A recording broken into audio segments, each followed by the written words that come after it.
Philippines is a big country for us for first post. I mean, we have a relationship of third biggest in terms of viewership and subscription after India and the US. Yeah. So for the domestic audience, if I could ask you about your relationship with the Vice President, Sara Duterte. I know you've refused to comment on the impeachment process, so let me ask you point blank, do you support the removal? I've not refused to comment on the impeachment process. I've just said, I've made it very clear that the executive, the President, has very little role to play in that process.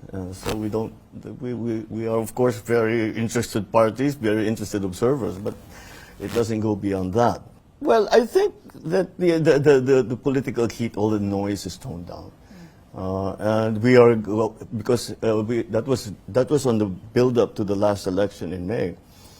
There was what we call the midterm elections. It's the president and the vice president are not candidates because we have a 6-year term. Everyone else, more or less, has a 3-year term. The senators, 12-12. That's how we elect them. So it was a build-up to the elections. So the political heat, the political noise, the political rhetoric, of course, rose accordingly. But the election is done. It was conducted very well. There was no, of course, there were still problems, but as a rule, I would venture to say that it was the most peaceful, most transparent election we've had in recent history, in my memory, anyway. So now, since then, since everything has been decided, the protests, the electoral protests, for the most part, have been decided, and so peace once again reigns. The charge against her to hatch an assassination plot. You worked with her. Do you think she's capable of something like that? Oh.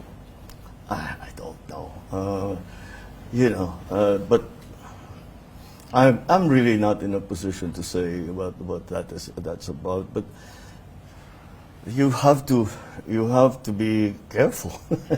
Yeah. But then as in my position, there always is some kind of threat, and we take them all very seriously.